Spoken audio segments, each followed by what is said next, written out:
हवाई जहाज विश्व युद्ध में हुआ था शामिल। जानिए हवाई सफर का 110 साल पुराना इतिहास।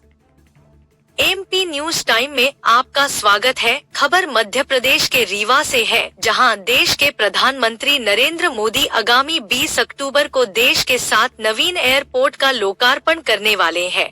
पीएम मोदी बनारस में आयोजित कार्यक्रम से वर्चुअली सभी एयरपोर्ट का लोकार्पण करते हुए हरी झंडी दिखाएंगे। इन सभी एयरपोर्ट में से रीवा का नवनिर्मित एयरपोर्ट भी शामिल है। संभावना है कि रीवा हवाई अड्डे के लोकार्पण के साथ ही यहां से 19 सीटर या उससे अधिक सीटों वाली हवाई जहाज का भी रीवा से राजधानी भोपाल के लिए उड़ान भरेगी। लेकिन या आपको पता है कि इससे पहले भी रीवा में हवाई पट्टी की सुविधा हुआ करती थी और वह सेवा वर्ष 1962 में यानी कि लगभग 62 साल पहले शुरू हुई थी। मगर रीवा का हवाई सफर इससे भी पुराना है। तो आइए जानते हैं रीवा में हवाई सफर का 110 साल पुराना इतिहास। रीवा के चोरहटा में स्थित नवनिर्मित एयरपोर्ट से 20 अक्टूबर को हवाई यात्रा शुरू होने वाली है। इससे पहले यहां पर लगभग 62 वर्षों से हवाई यात्रा हो रही है, मगर तब इस जगह में सिर्फ हवाई पट्टी थी। समय बीतता गया। इसके बाद तकरीबन 6 साल पहले यहां से 7 से 8 सीटों वाली पैसेंजर प्लेन वायुदूत भोपाल के लिए उड़ान भरती थी। यह सेवा कुछ सालों तक चली। इसके बाद इसका संचालन बंद हो गया। बाद में इस हवाई पट्टी का इस्तेमाल शासन और उद्योगपतियों के आवागमन के लिए किया गया। कुछ वर्ष पहले इस हवाई पट्टी में एक निजी कंपनी ने ट्रेनी एयरक्राफ्ट की सुविधा शुरू की थी। बीते वर्ष इस हवाई पट्टी के भाग्य खुल गए और इसके जगह हवाई अड्डा बनाने का फैसला लिया गया। 15 फरवरी 2023 को केंद्रीय उड्डयन मंत्री ज्योतिरादित्य सिंधिया और पूर्व सीएम शिवराज सिंह चौहान सहित मंत्री राजेंद्र शुक्ल ने भूमि पूजन करके विंध्य के रीवा को एयरपोर्ट की सौगात दी। लोकार्पण के तकरीबन 19 माह बाद अब यहां पर भव्य एयरपोर्ट बनकर पूरी तरह से तैयार हो गया है, जिसका आगामी 20 अक्टूबर को पीएम मोदी बनारस से वर्चुअली लोकार्पण करेंगे। आज आपको रीवा की हवाई यात्रा से जुड़े एक ऐसे रोचक किस्से के बारे में बताने जा रहे हैं, जिसका इतिहास तकरीबन 110 साल पुराना है। इतिहासकार असद खान के मुताबिक उस जमाने में रीवा का SAF मैदान हवाई पट्टी हुआ करता था, जिसका संचालन रीवा रियासत के राजा महाराजा किया करते थे। सैकड़ों वर्ष पूर्व रीवा रियासत में 3 बड़े हमले हुए, जिसमें 2 युद्ध में शिकस्त मिली जबकि तीसरे युद्ध में विजय हासिल हुई। वर्ष 1650 में ओरछा के महाराजा पहाड़ सिंह बुंदेला ने रीवा राज्य में हमला किया था। उस दौरान रीवा रियासत के महाराजा अनूप सिंह हुआ करते थे। दूसरा हमला 1726 में पन्ना के महाराजा छत्रसाल के बेटे हृदय शाह बुंदेला ने किया था। दोनों युद्ध में रीवा रियासत को शिकस्त मिली थी। रीवा राज्य में तीसरा हमला वर्ष 1796 में मराठा योद्धा बाजी राव मस्तानी के पोते अली बहादुर ने किया। उस दौरान रीवा राज्य के महाराजा अजीत सिंह जू देव हुआ करते थे। इस युद्ध में रीवा राज्य की विजय हुई। इसके बाद कई दशकों तक अन्य राजाओं ने रीवा राज्य में अपना राजपाट संभाला। 1880 में महाराजा रघुराज सिंह जू देव के स्वर्गवास होने के बाद उनके पुत्र वेंकट रमन सिंह जू देव ने रीवा रियासत को संभाला था। रीवा के तत्कालीन महाराजा वेंकट रमन सिंह जू देव को पूर्व में हुए रीवा राज्य पर हमले की जानकारी उन्हें बचपन से ही थी और 2 युद्ध में हार की बात उन्हें परेशान करती थी। उन्होंने अपनी सेना को मजबूत करने के लिए कई बड़े निर्णय लिए और साल 1914 में महाराजा वेंकट रमन सिंह जू देव ने 18,000 रुपए का एक लड़ाकू विमान खरीदा था और उस विमान का नाम रीवा रखा था। इसके बाद उसी दौरान विश्व युद्ध भी शुरू था। ब्रिटिश हुकूमत के अफसरों के कहने पर महाराजा द्वारा युद्धक विमान को प्रथम विश्व युद्ध में शामिल होने के लिए वर्मा रंगून भेजा गया। वहां से लौटते वक्त विमान दुर्घटनाग्रस्त हो गया था, जिसके बाद महाराजा ने उसका 3,000 रुपए से मरम्मत भी कराया। इतिहासकार बताते हैं कि यह युद्धक विमान बमबारी करने में सक्षम था।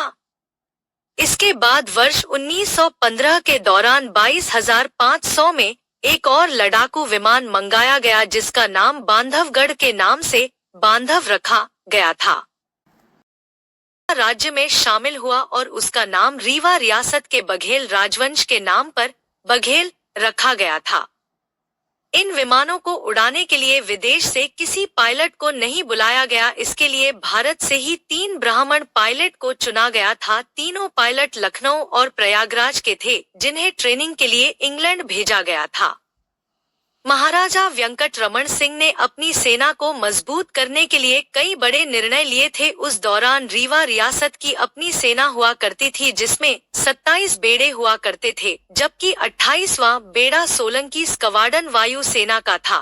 महाराजा वेंकट रमन सिंह ने तीनों युद्धक विमान रीवा, बांधव, बघेल को अपने बेड़े में शामिल करना सही समझा ताकि वह अपने राज्य की सुरक्षा कर सके और पड़ोसी राज्यों के हमले का मुंह तोड़ जवाब दे सके।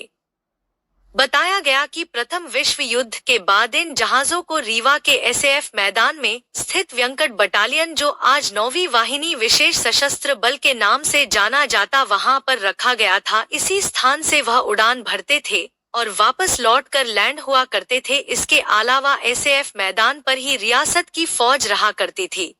इसी के चलते भारत वर्ष में रीवा रियासत की सेना को सबसे मजबूत सेना माना जाता था। महाराजा वेंकट रमन सिंह जू देव का कार्यकाल 1880 से 1918 तक रहा। 30 अक्टूबर 1918 में महाराजा वेंकट रमन का स्वर्गवास हो गया।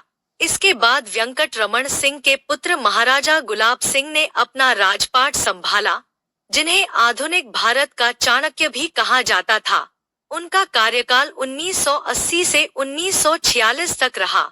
समय बीता और किसी भी राज्य से युद्ध की स्थिति भी समाप्त होती गई, जिसके बाद महाराजा गुलाब सिंह ने निर्णय लिया और अपनी सेना के सभी विंग को स्थगित कर दिया। बाद में तीनों लड़ाकू विमान रीवा, बांधव, बघेल को अंग्रेजी हुकूमत के वायसराय को बेच दिया था। इस तरह रीवा में हवाई सफर का इतिहास 110 साल का रहा। अब एक बार फिर रीवा में हवाई पट्टी की जगह भव्य एयरपोर्ट का निर्माण कराया गया है। 20 अक्टूबर को नवीन एयरपोर्ट का वर्चुअली लोकार्पण होना है। पीएम मोदी बनारस से करेंगे, जबकि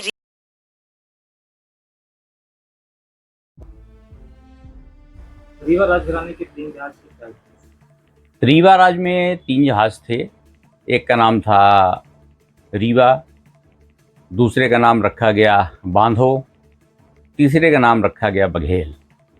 तो जो रीवा नाम का जो जहाज़ था वो प्रथम विश्व युद्ध में 1914 में महाराजा वेंकट रमन सिंह जूदेव ने भेजा उसमें।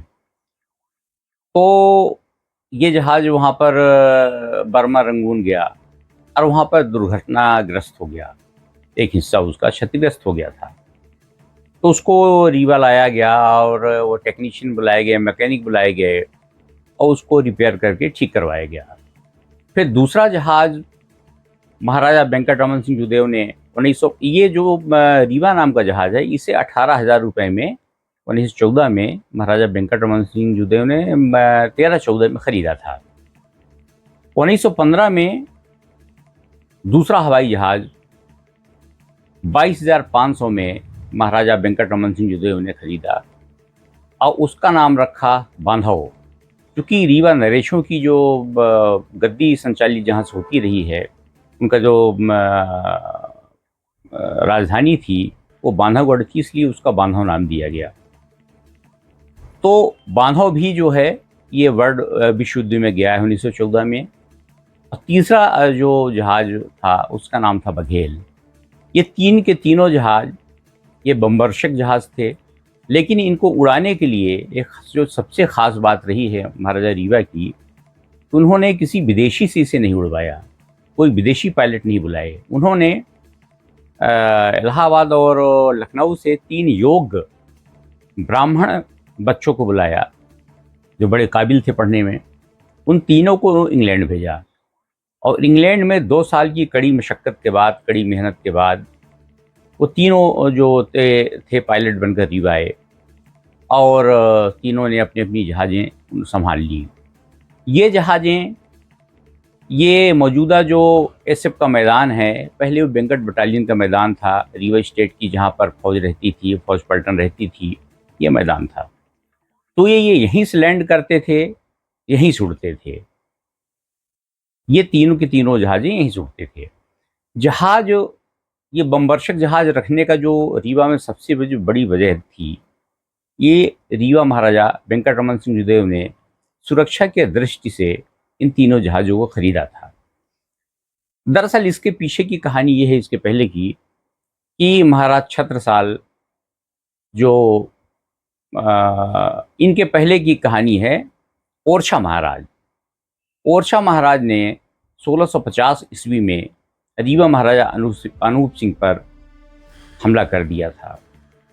दूसरा हमला रीवा राज पे जो हुआ, वो महाराज छत्रसाल के बेटे हृदय शाह बुंदेला ने 1726 में रीवा में हमला किया। तो इन दोनों हमलों में रीवा को शिकस्त मिली। और तीसरा जो हमला हुआ, वो मराठा योद्धा बाजीराव और मस्तानी का पोता, जो अली बहादुर नाम का था, उसने यहाँ पर हमला करवाया। तो जब महाराजा वेंकटरमन सिंह जुदेव शासन पे आए, और बचपन से सुन रखा था कि रीवा राज के ऊपर 3 हमले हुए हैं। उस वक्त हमारे यहाँ आधुनिक सेना नहीं थी, आधुनिक लड़ने के उपकरण नहीं थे। तो इसलिए जो है, उन्होंने अपनी सेना को इतना मजबूत किया कि 27 प्रकार के उनके पास कोर थे, जो भारतवर्ष में, हिंदुस्तान में सबसे मजबूत सेनाओं में से एक गिनी जाती थी। उनके पास 28वां जो कोर था, वो है सोलंकी स्क्वाड्रन। मैं समझता हूँ कि हिंदुस्तान में शायद उस वक्त किसी के पास फाइटर बमवर्षक ना रहे हों और उनका स्क्वाड्रन ना रहा हो, लेकिन रीवा राजा के पास था। और रीवा राजा ने, चूँकि रीवा राजा बड़े वीरोचित गुण उनमें थे, महाराजा वेंकटरमन सिंह जुदेव में, उनका कार्यकाल 1880 से 1918 था। तो अपनी सुरक्षा के दृष्टि से उन्होंने ये जहाज़ें खरीदी थी, सेना को मजबूत किया था। उनका किसी मजलूम पर, किसी अनावश्यक हमला करने का कभी कोई इरादा नहीं रहा। लेकिन ये था कि अगर अब कोई हमला करेगा हमारे राज्य के भीतर, तो हम उसे छोड़ेंगे नहीं, और बमवर्षक जहाज़ों का हम खूब इस्तेमाल करेंगे। तो उनके शासनकाल तक कोई हमले नहीं हुए, चूँकि इनके जानते थे इनके पास भारत की सबसे मजबूत सेना है। और वो 1918 में 30 अक्टूबर को वो परलोकवासी हो गए। अब तीनों जहाज़ें थीं, लंबी विशाल सेना थी, और महाराजा गुलाब सिंह जुदेव जो थे, वो आधुनिक भारत के चाणक्य कहे जाते थे, जिनका कार्यकाल 1918 से 1946 रहा। अपने पिता द्वारा स्थापित जो उनकी सेनाएं थीं, जो कोर थे, वो सबको ख़त्म कर दिया उन्होंने। बोले कि अब आधुनिकता आ रही है और अब लड़ाई की कोई गुंजाइश नहीं है। यहाँ तक कि तीनों जहाज़ों को वाइसराय जो था हिंदुस्तान में, उसको बेच दिया उन्होंने। तो जहाज़ों का जो सोलंकी स्क्वाड्रन उनके पिताजी ने बनाया था, वो जहाज़ें ख़त्म हो गई, और स्क्वाड्रन में जितने सैनिक थे, वो सिविल वर्क में लगा दिए गए। तो इस तरह से, और मौजूदा वक्त में माननीय मध्य प्रदेश के उप मुख्यमंत्री महोदय माननीय राजेंद्र शुक्ल जी के कोशिशों से रीवा में एक बड़ा भव्य एयरपोर्ट बन रहा है। तो आज से 120-22 साल पहले यहाँ पर जहाज़ें थीं, उड़ानें भरती थीं, लेकिन वहाँ पर एयरपोर्ट नहीं था, एयर स्ट्रिप थी, पट्टियाँ थी।